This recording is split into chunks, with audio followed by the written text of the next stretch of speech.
Ravens Wrap is sponsored by Bud Light, jctickets.net, Geico Insurance, Dunaway Furniture, Ocean City Golf Club, RussellStreetReport.com, Comfort Inn Gold Coast, Holiday Inn Express, the original Green Turtle, hosted by the Blue Ox Bar and Grill. And welcome in. It's another edition of the original Green Turtles Ravens Wrap Show right here on Comcast Beach TV and Delmarva's Rock Radio 93.5 The Beach, the strongest Ravens affiliate on the peninsula. We are broadcasting, of course, from the infamous Ravens Room here at the Blue Ox Bar and Grill, 127th Street and Coastal Highway in Ocean City, with Ravens fans all across Delmarva, and of course, Ravensers 44. Give yourselves a hand. Welcome into week number 3 of the NFL for your 1-1 Baltimore Ravens. Coming up, we're going to recap the 14-6 win over the Cleveland Browns. We'll talk news and notes, take our trip around the AFC North, and preview the upcoming game against the Houston Texans. Kickoff at 1 o'clock at M&T Bank Stadium in Baltimore. On the radio, of course, that's preceded by the network pregame at 12:30, and this show airing at 11 a.m. every Sunday on 93.5 The Beach. Of course, the Ravens Wrap Show would not be possible without the fine folks, of course, at the original Green Turtle, the Blue Ox Bar and Grill, our friends at Bud Light, Comfort Inn Gold Coast, Geico, the Ocean City Golf Club, jctickets.net, the Holiday Inn Express at Northside here in Ocean City, and Dunaway Furniture, folks, where, folks, they've got the best prices on mattresses at the beach. Also going on right now, and we told you about this last week, an in-stock outdoor furniture 50% off sale going on. They've also got a renovating condo program going on as well to let you know about, and that way they can, well, you can increase your revenues during the off-season by having a nicer place to rent out. So give them a call at 410-250-5100, located there at 130th Street and Coastal Highway. I'm Mike Bradley from 105.7 The Fan of Baltimore, locally at 92.7 WGMD. To my left, editor-in-chief of RussellStreetReport.com, voted Baltimore's best for 5 years plus running, Tony Lombardi. Welcome back, sir. Good to be back. To his left, former Baltimore Colt, All-Pro, 14-year veteran safety, Mr. Bruce Laird. Welcome back, Bruce. Good to be here.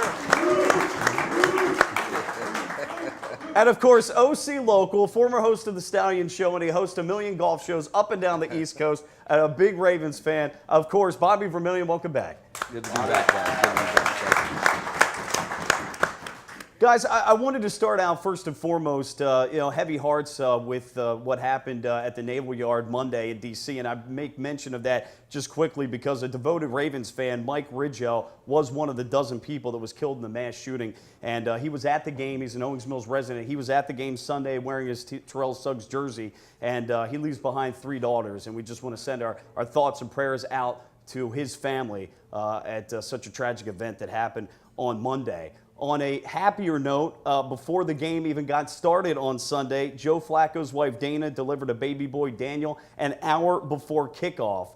And in addition to that, of course, the Ravens, guys, they commemorated their Super Bowl 47 victory one final time before the game with a video tribute and an unveiling of world champion banners. Then they went on to beat the Browns 14-6. And I wanted to start out, before we talk about breaking down the game, guys, and I have to admit, at first, it didn't even catch me because I was just getting into the game, but this was the first home game in 17 years that didn't have Ray Lewis suited up, and the first time in 10 or 11 years that didn't have Ed Reed suit up. Tony, is that something that struck you? It didn't right away, and I'm shocked at that, maybe because we already had the first game, but boy, it's times are changing.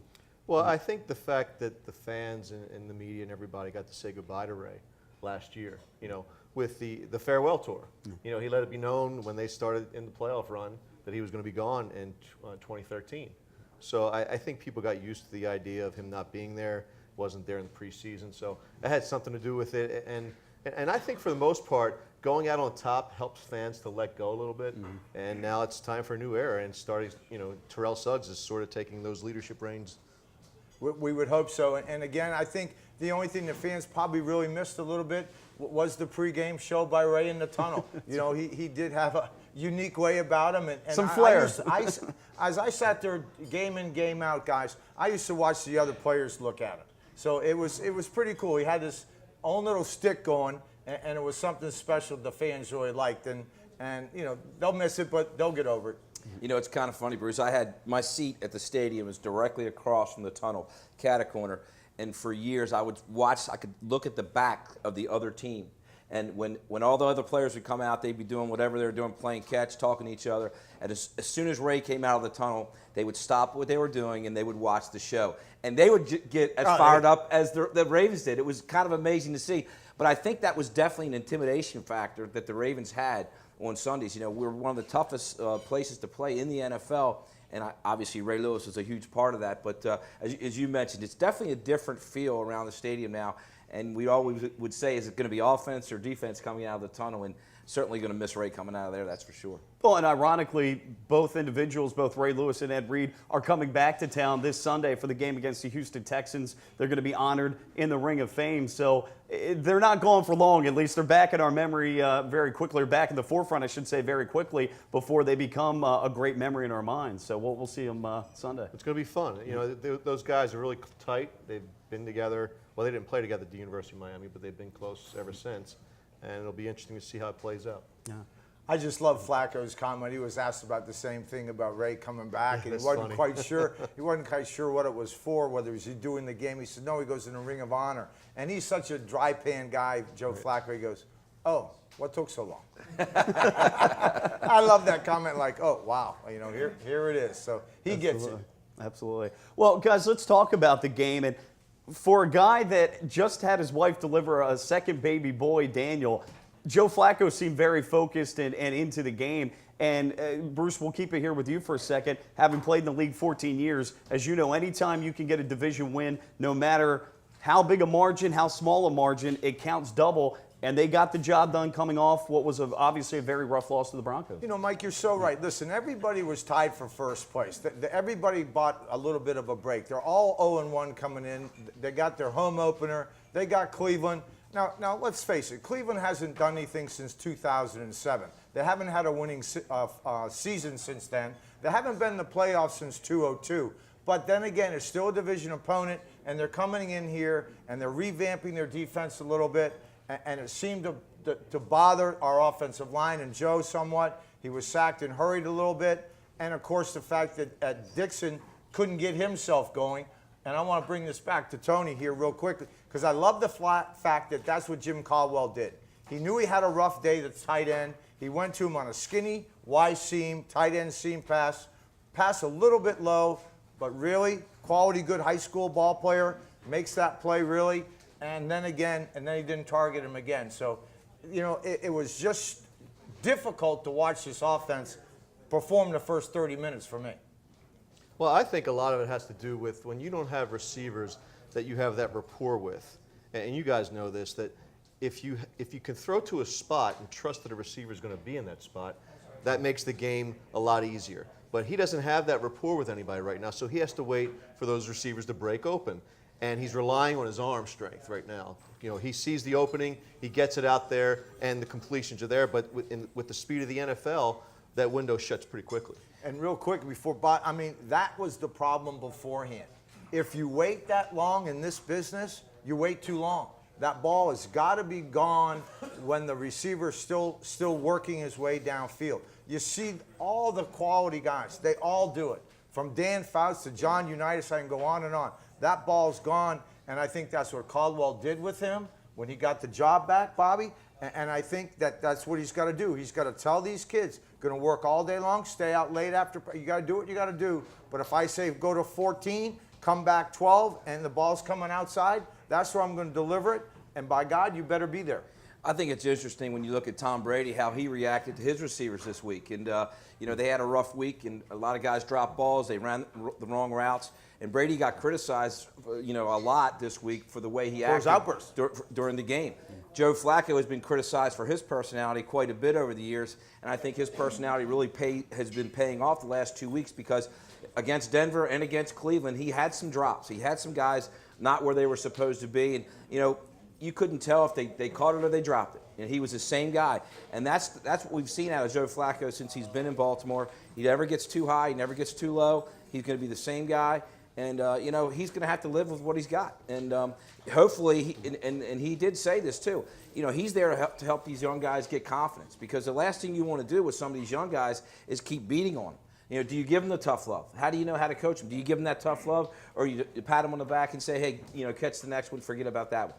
And to that point, too, what I liked, what he did with Marlon Brown on the touchdown passes, that was an audible. And the fact that Marlon Brown, being the rookie, was on the same page as Joe, Joe went over to him after that connection, and they were talking, obviously saying, way to be on the same page. It's that kind of trust and rapport. If you can develop that with a young guy with that kind of size that he's got and that kind of speed and his ability to work outside the numbers and inside the hash marks, I think that Marlon Brown could be one of those guys that could be one of those, you know, guys that you sort of take you by surprise this year. Well, go real ahead, quick, Tom. he's got to be. Yeah. He's got to be that guy that all 3 or 4 of those wideouts, you know, from Tandon Doss to everybody else, Dante Tom, wherever they were thinking it was going to come from after Jacoby Jones, they needed to come from him, and it looks like he's going to be the guy. Bobby, it's an excellent point, too, when you talk about Joe. His personality there pays off with a young receiving core and not getting on him. And probably that's best done behind the scenes in the locker room at halftime, but not on the field. You take care of that behind closed doors and then go out and execute on the field. And much in the same way as it was a tale of two halves for the team as a whole in the Denver game, where we came out, we were up at halftime, then the second half it just imploded. Our defense played a full 4 quarters offensively in the first half, and everybody talks about third down efficiency. I talk about first down efficiency, and in the first half, the Ravens averaged just 2.2 yards on first down. Now, that got better in the second half. Third down conversions also got better in the second half. But clearly, as you talked about, that was rough watching of the offense in the first half. But Bruce, it's to be expected, though, with all the personnel changes we have. Well, again, and that's the point well taken. Both of these football teams and the whole National Football League does exactly that, fellas. They all look at first down efficiency. The defense is trying to get them in 2nd and 7+, and obviously the offense wants 2nd and 4-. They want to get in that. They want to control the line of scrimmage. The Ravens couldn't do it. Now, in the first quarter, they had 9 first down plays, 5 passes, 4 runs. The result, though, on 1st and 10 was dismal, almost 2 yards per play, per average. So for me as a defensive player, here's what I do to my guys. I'm playing defense. It's 2nd and 8. Fellas, I'm telling my guys, go fetch.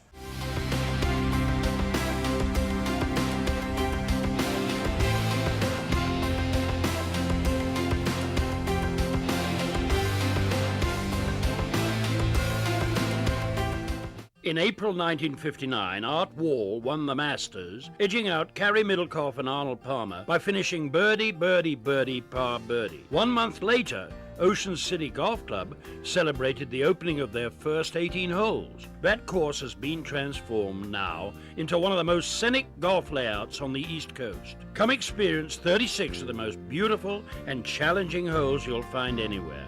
Ocean City Golf Club in Ocean City, Maryland.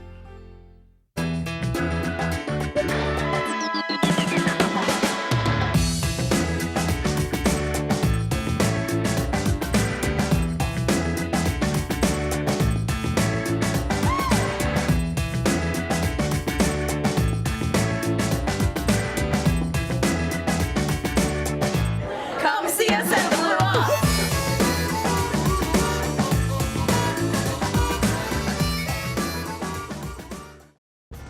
Welcome to the Comfort Inn Gold Coast. Conveniently located just 1 block from the beach and adjacent to shopping at the Gold Coast Mall and the movie theater. Newly renovated and open year-round with a marvelous bayfront view. Visit us on the web at comfortgoldcoast.com and see our hot deals and great golf packages, or simply call our direct reservation line to plan your stay.